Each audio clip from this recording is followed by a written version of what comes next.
दीप अमावस्या 12 August रोजी महाराष्ट्रात साजरी केली जाणार आहे. या अमावस्येला दिव्यांची अवस असे म्हणतात. या दिवशी दिवे प्रज्वलित करून त्यांची पूजा केली जाते. भारतीय संस्कृतीत दिव्याला खूप महत्त्व आहे. दिवे अमावस्येनंतर सुरुवात होते ती श्रावणाची आणि दिवे लावून जणू काही श्रावणाच्या स्वागताची तयारी केली जाते असेही म्हणतात. दीप अमावस्येला कहाणी वाचण्याची प्रथा आहे. ही कथा कोणती ते जाणून घेऊया. दीप अमावस्येच्या दिवशी घरातील सर्व दिव्यांची पूजा केली जाते. कणकेचा दिवा प्रज्वलित करून त्याचा नैवेद्य दाखवला जातो. आपल्याकडे प्रत्येक पूजा किंवा व्रताच्या दिवशी कहाणी वाचली जाते. दीप अमावस्येनिमित्त खास कहाणी ऐकली जाते. जाणून घ्या त्या कथा काय सांगतात. दीप अमावस्या कहाणी. दिव्याची आवस या दिवसाची ही एक प्रचलित कहाणी आहे. काही ठिकाणी दीपपूजन वेळी ही वाचण्याची प्रथा आहे. आटपाट नगर होतं. तिथे एक राजा राज्य करत होता. त्याला एक सून होती. तिने एके दिवशी घरातले पदार्थ स्वतः खाल्ले आणि उंदरावर आळ घातला. आपल्या वरचा प्रमाद टाळला. इकडे उंदराने विचार केला, आपल्यावर उगाच आळ आला आहे, तेव्हा आपण तिचा सूड घ्यावा. असा सर्वांनी विचार केला. त्यांनी रात्री तिची चोळी पाहुण्यांच्या अंथरुणात नेऊन टाकली. दुसऱ्या दिवशी हिची फजिती झाली.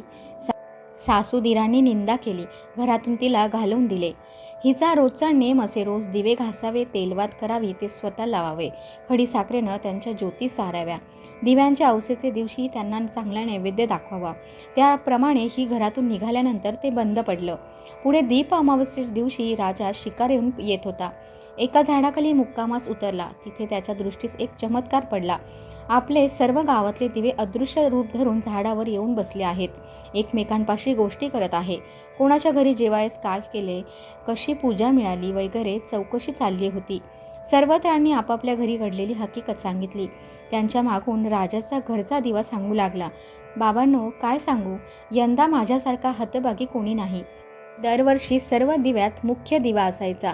माझा थाटमाट जास्ती व्हायचा. त्याला यंदा अशा विपत्तीत दिवस काढावे लागत आहे. इतकं म्हटल्यावर त्याला सर्व दीपकांनी विचारलं, असं होण्याचं कारण काय?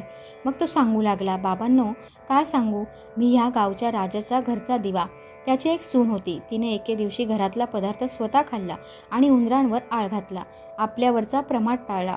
इकडे उंदराने विचार केला, आपल्यावर उगाच आळ आला आहे, तेव्हा आपण तिचा सूड घ्यावा. असा सर्वांनी विचार केला. त्यांनी रात्री हिची चोळी पाहुण्यांच्या अंथरुणात घेऊन टाकली. दुसऱ्या दिवशी तिची फजिती झाली.